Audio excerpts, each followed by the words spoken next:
In this video we'll be travelling from Manchester Piccadilly, where I arrived with an Avanti West Coast train from London, to Cardiff, the capital of Wales. And we'll be travelling on board of a Transport of Wales train. On this route you can expect different kinds of trains.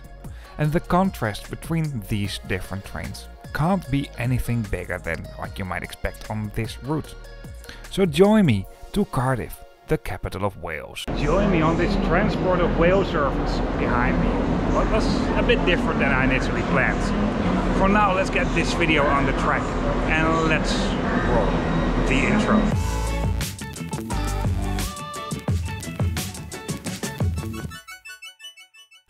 Before we dive into this video, let's take a closer look on the environmental impact if you're traveling on this route by train, car and plane. Car data is, by the way, based on the European average car and also the European average occupation. For the trains and the planes I have full occupation, so the most efficient one. And when it comes to travel time, taking a flight doesn't make a whole lot of sense on this route. Actually, it's really inefficient if you count from and to the airport on this. So the train and the car are the most obvious ways, and they have more or less the same travel time. However, when it comes to environmental impact, the train is the absolutely winner. And I think the numbers speak for themselves. For now, let's start with this video. Manchester Piccadilly railway station. If you exclude the top 10 of busiest railway stations that are all in London, by the way, this here is the third busiest railway station in all of Great Britain. It's being served by 5 different railway companies. I arrived here with an Avanti West Coast intercity service that I took from London Euston. Just like many railway stations, there are ticket barriers over here. Although there are some access points as well where there's just staff that will check your tickets. But I'll show you briefly in a bit. Anyway, the ticket barriers didn't work with my Interrail. Also, if you're traveling with some other rail passes like Britrail passes, they don't always work that well. Although I had some gates that worked with those QR codes as well. But anyway, there's always staff available to assist you if the gates don't open. And my experience is, if there is no staff, the gates will just be opened within the UK. Anyway, at the front of the railway station there is a free shuttle bus to the city centre. And the bus stop is located right here. I had a crazy weekend when I recorded this, so I didn't spend that much time over here. I basically visited the railway station and then continued on, but I'd love to visit Manchester.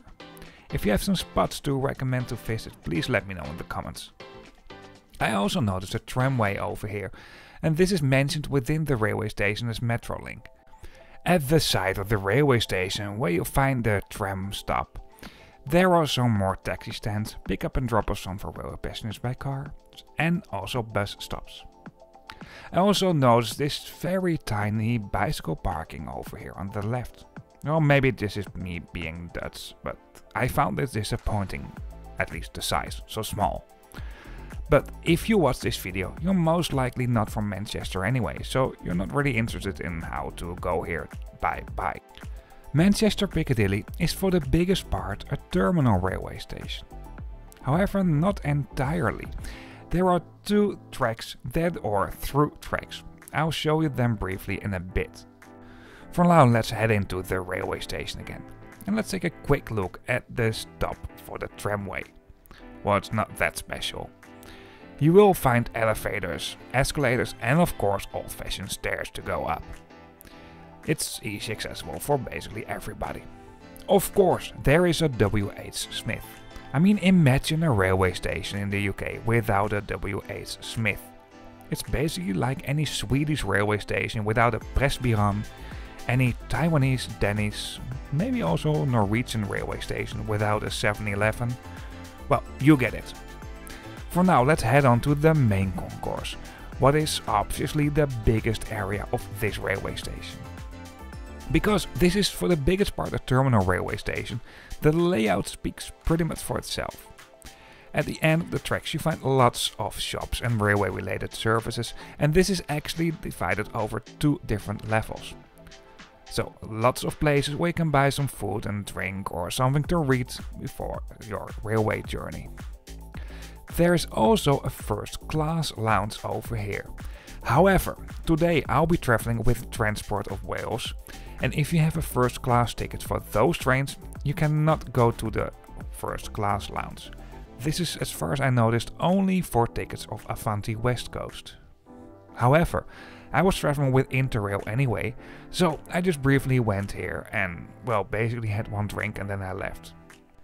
It's not big, but I really like this first class lounge.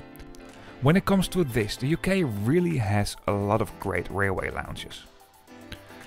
Well, let's head back to the main concourse, where you obviously also find most travel related services. In terms of waiting areas for railway passengers, basically some places where you can have a seat, well, they are there, but not that many. There are two pianos over here, one you just saw on the left and one is a little bit further at the other side of the railway station, and I really like pianos at railway stations. I saw some really cool things happening around pianos. There are plenty of screens that will host information about departing trains, directions have been marked crystal clear, also what platforms can be found where, as you can see here on the left, for example the number 6 and 7. Tracks 13 and 14. These are through tracks and you have to walk a bit to go to those tracks. I'll show you briefly in a bit. Here's the other piano, like I mentioned a little bit earlier on. And as you can see, if you want to go to the tracks 13 and 14, there are no ticket access gates. There's just staff to check your tickets. Because these tracks are a little bit further on, you find a treadmill to go to the platforms. And over here, there is actually quite a big waiting area as well. And close to here, there is an overground passage as well that will gain access to the railroad tracks. And over here, you find some more waiting rooms. Actually, I really like this over here. I also love the view over the railroad tracks from here. Well, track 13 and 14, you don't miss out on much on this. Some intercity services do depart from here as well, but mainly regional trains do serve this area. So for now, let's head to my train today, that departed from one of the terminal tracks here at Manchester Piccadilly railway station. Somehow I have a bad feeling that it's not the train that I initially planned on this route. Since the train only consists of 2 coaches. We'll find out. Well, since I'm showing you the screen anyway, at the platform there are clear screens that will host information about the trains as well. I hope you like this video so far. Sorry for interrupting you, but if you like it or if it's a helpful video to you, please give me a thumbs up, I really appreciate that. And if you'd like to see more trip reports about more sustainable ways of transportation, the main focus for this channel is cross-bordering and long-distance traveling, then hit that subscribe button if you haven't done this already. For now, let's take a closer look at the train for today. That is coming in over here. Today I'll be traveling on board of a British rail class 197. This is a CAF Civity. CAF, that's originally a Spanish train manufacturer, built these trains within Wales, in Newport to be exactly, where they built their facility for these trains. And I really have to say, I like these trains, they are comfortable, but they are definitely not big enough for this route. And the contrast couldn't be anything bigger with the other trains you can find on this route. I'll get back to that a little bit later on. You will find every hour a train between Manchester and Cardiff. And these are the simpler trains. And these trains do consist of 2 carriages, however they can be combined as well. There are also types of these train sets that do consist of 3 carriages. However, as far as I noticed, only the 2-car diesel multiple units, so the DMUs, will be used on the route Manchester-Cardiff. And don't get me wrong, once again, these are relatively good trains. It was really busy during my ride, so I couldn't do a proper train review, so therefore I found one of these trains heading back to Manchester from Cardiff, and I just hopped on over there. And as you can see, these trains do come in a standard class only, and this comes in a 2x2 configuration. However, these are really modern trains. There's free Wi-Fi available, although I didn't test it out. It is possible to reserve a seat, at least there is a reservation that can host information about reserved seats. Most seats do come in an airline style composition, but there are some seats facing each other with a sturdy table in between as well. In this carriage over here, there's a rather big accessible toilet. And this toilet can also be used as a nursery space if you're traveling with a little baby. Apart from that, in this carriage over here, there's also quite a lot of space for bikes. And if we move on a little bit over here on the left, this is meant for catering. But it wasn't open during my rides. I heard that this will be used on some 3-car diesel multiple units as well now, but those trains, at least that 3-car multiple unit trains that do have first class as well, do not operate along this route. What I really like, you can walk through the train if these trains are combined. You can have a little sneak peek at the driver. For now, let's take a close look at the train map, because this explains a little bit more. Today we'll be travelling on board of a British Rail Class 197 that consists of 2 carriages, and this is the upper image. There's quite a big space reserved for the cafeteria dining facilities, and on one hand I really like it, but on the other hand this space cannot be used for other purposes, so I have mixed feelings about it, and especially because it was busy during my ride. Then you also find these trains that's in the middle image that do consist of 3 carriages, and those trains have a normal style toilet as well. And the lowest one, there's also one with 3 carriages where there is a kind of first class.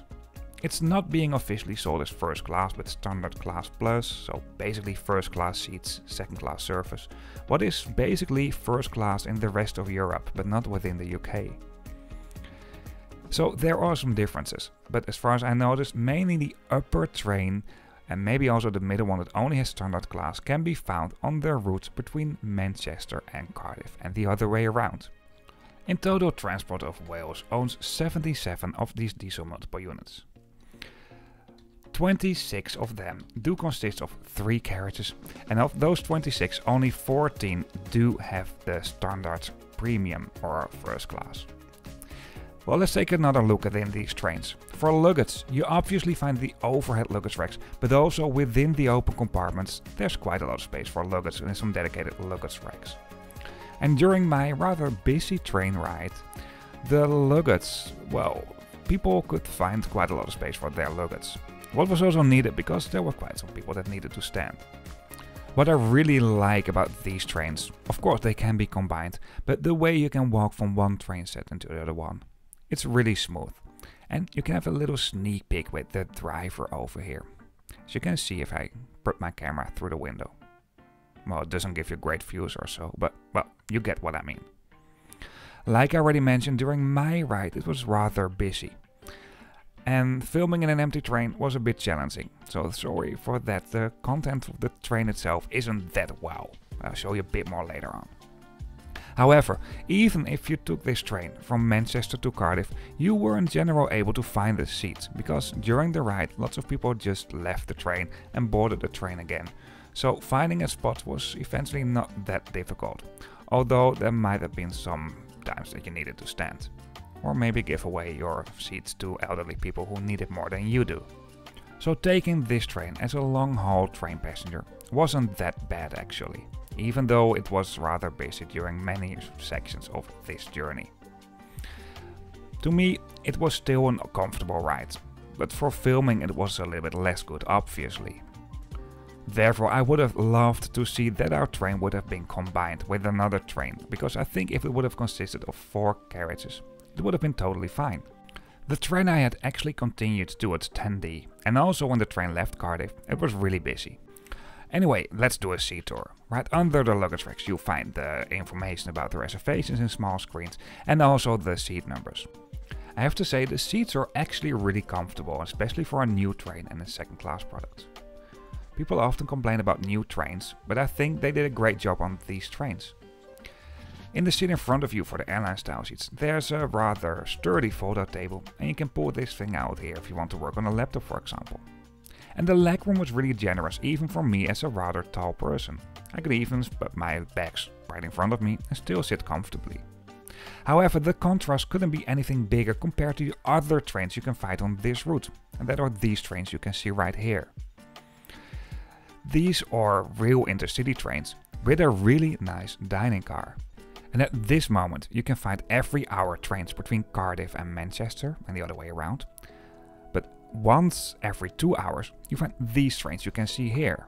And the other 2 hours, it's the train I had. And it's just a big contrast, and I'll show you why.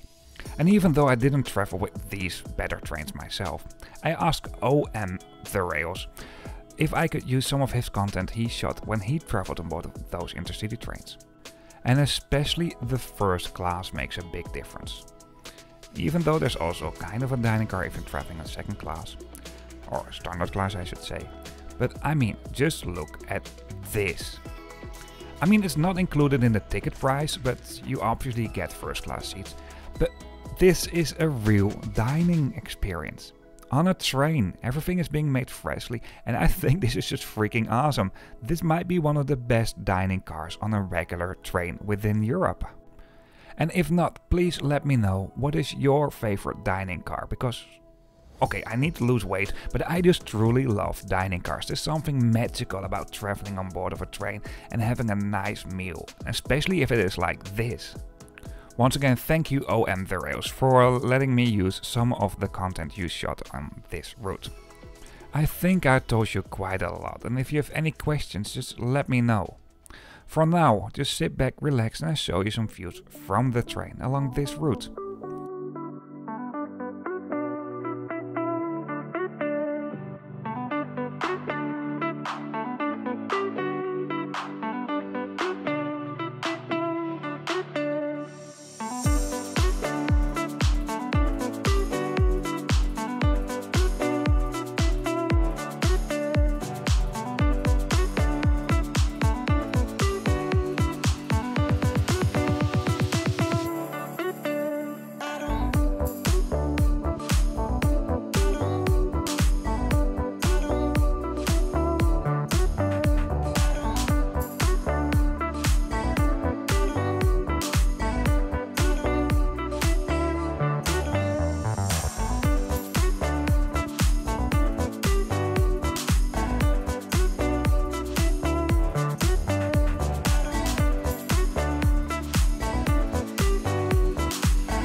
Welcome to Cardiff in Wales. The train itself was okay. I expected a different train, but that's just my bad planning.